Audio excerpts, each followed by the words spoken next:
We all know that trading is an emotional roller coaster ride, and a major part of success is how you manage and deal with those emotions. In today's episode of the Trading Coach podcast, we're going to talk about a few tactics that you can do to manage your emotion and build confidence while you're in a trade. I'm also going to talk about a new fear that's been unlocked in me that is maybe a little bit embarrassing, but hey, I'm human. Move, break even when swing high, or if swing high is hit. Nice. So what Ann's saying is if price action, hopefully when, moves to this level, and correct me if I'm wrong, Ann, this level right here, then that risk is reduced. This is getting moved up to break even. And then it's a break even trade or a risk-free trade, hoping that we get the rest of the ride up. I like it. I like it. One of the old school kind of classic rules of trading. I guess you can look at this in two different senses. I'm risk adverse, so I subscribe to this one. But is protect. People will say protect profit, but it's also reduce risk as the market is moving in your favor. So an underrated skill. One of the most underrated skills of trading is understanding when the market is telling you that you're right and also understanding when the market is telling you that you're wrong, right? It seems pretty darn simple, right? It seems like that would be common sense, but it's not. Because as human beings, I'll tell you what, we tend to actually do the opposite. Let me know if you guys have ever been here, right? When things are moving in our favor, what tends to happen, right? What tends to happen? On one side, you can get excited and you're like, ooh, I'm going to profit and blah, blah, blah, blah, blah. What else tends to happen? You get fearful, right? You get scared that you're going to lose profit. And then you make other mistakes, like Ann closes out the trade because, oh my gosh, it came this far. I don't trust it to go all the way there. And I get out the trade and she ruins her edges, right? And those psychological battles are the battles that kill most traders. Reducing your risk helps with keeping your trade on. Because like we need and David said, especially right after a few losses, oh yeah, recency bias is crazy, right? The most recent thing that happened to you in the market is like the biggest fear. It is fall off the horse. You got to get back on a new horse technically, but that old horse is right next to you just staring at you like, yeah, try it again. I'm picturing in my head like an evil horse looking at David like, yeah, David, it's going to be the same damn ride. And like, oh, shoot. But it's, by the way, funny story real quick before we continue on, man. So we went on family vacation past week. That's why I was gone. I left you guys all by yourself to deal with your trading demons without any support by Akil.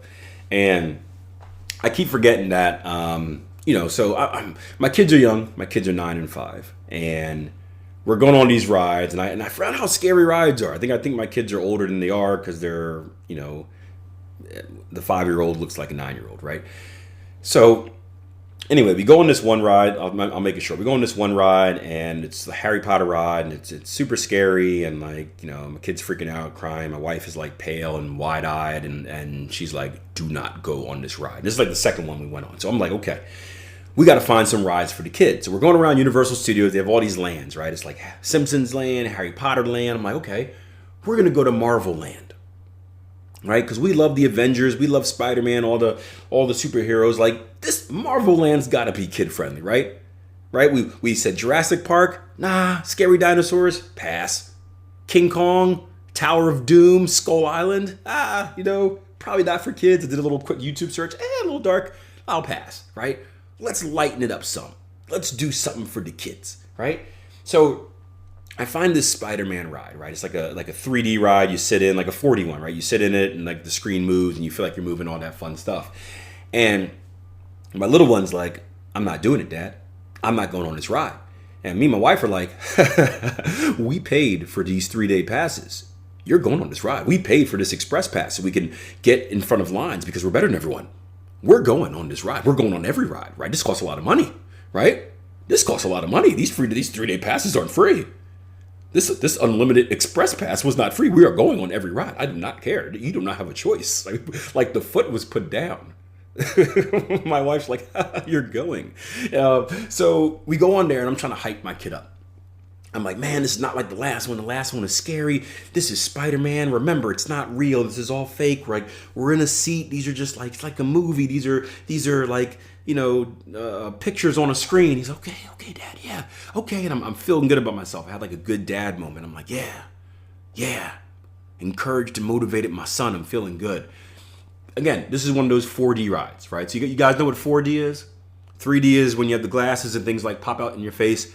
4D is when they like hit you with like the feels, right? If you get wet, you feel like the water sprinkling on you, or you feel like the fire. Yeah. So I'm pumping my kid up for the Spider-Man ride, and I asked the guy at the front, like, hey, what's this ride about? He's like, oh yeah, you swing from like buildings like Spider-Man. I'm like, cool, perfect. We're gonna get a win here. We're gonna regain the confidence. We're gonna hop into that next trade or get on that next ride. We go on that thing. He's all confident. I'm all proud. I'm sitting next to him. We go in there. It gets real dark. We start moving real fast. And all of a sudden, these demons and whatever start popping out. Right? All the Spider-Man villains you can think of. Venom's coming out. Big old tongue like in your face. Green Goblins right in front of you. All this fun stuff. The Green Goblin comes out in 3D. Right in front of our face. With his scary Green Goblin face. Whips out a flamethrower, aims it at us, and shoots us. And you can feel like all the heat because it's 4D. And my son's like, I thought you said it wasn't real. And I'm like, I don't know what to say now. Blew my whole speech. So now my kids are all ruined. They're all ruined now, man. I didn't know what to say. He's like, Dad, I can feel the heat as we're getting shot. And I'm like, it's not real. And I'm like, God, and we got like 5 more minutes of this stuff. I'm like, sheesh. But anyway, fear and greed. Somehow I forgot the original part that story did have a thing. But you gotta jump back on the horse, David. You gotta get back on that ride and not let that Green Goblin encourage and discourage you. But yeah, so the thing is, you have to give yourself a win, right? I spent so long in my trading career trying to be emotionless, right? And it does work for me because I don't really have a lot of empathy or emotions, or I've been scarred from years of playing sports at a high level. So coaches have just taken all feeling out of me. I think that, that's me in general, but then sports just elevated that. So it's pretty easy for me to be emotionless. But as I started teaching, I understood that not everyone is like that. Right? And I understood more psychology, and we need to give ourselves small wins. You need to give your kid a ride that isn't super scary so we can get his confidence back. So how do we give ourselves small wins? How do we're in this trade. It's moving in our direction. We are starting to fear the fact that we see ourselves, quote unquote, making money, even though it's not ours until we take it out. And we start to fear that we are going to lose the potential money that we have. And that's what leads us to making mistakes. So how can we insert something to give us enough confidence to get back on that horse or to stay in that trade? Well, we do something like Ann mentioned, right? Let's roll our stops to break even. So we roll our stops to break even once a technical level is hit, although we didn't take any profit. Right? That would be the main win. The thing that would make us feel the most comfortable is taking profit. Nothing feels better than a target one being hit. Am I right? Can I get an amen? Amen. Nothing feels better than a target one being hit. Amen. David's, whoo, say it again. But the second best thing is reducing risk. Putting ourselves in a position where Ann's got her stops at break even, and she knows that I can't lose, or I can lose a little bit with slippage, whatever like that, but I can't really lose anything.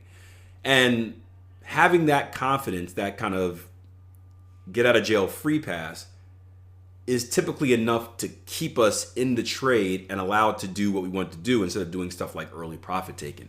So you have to find those small wins. And it could be stuff like, hey, I have a very conservative target one. because I know that I feel better once I get that target one hit.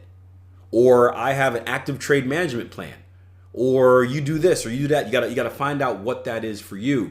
But that's the psychological part of trading. It's not just, X's and O's. It's not just the charts. It's about trade management is really self-management, I guess you can say. It's managing your psychological state. And it could be, it doesn't have to be stuff like that. It could be getting away from the charts. We say that all the time, right? As soon as you're in a trade, run away from the charts. You guys know me. Whenever I'm in a trade, I don't look at stuff. I'm not looking at euro yen and dollar yen right now because I'm in bat patterns, right?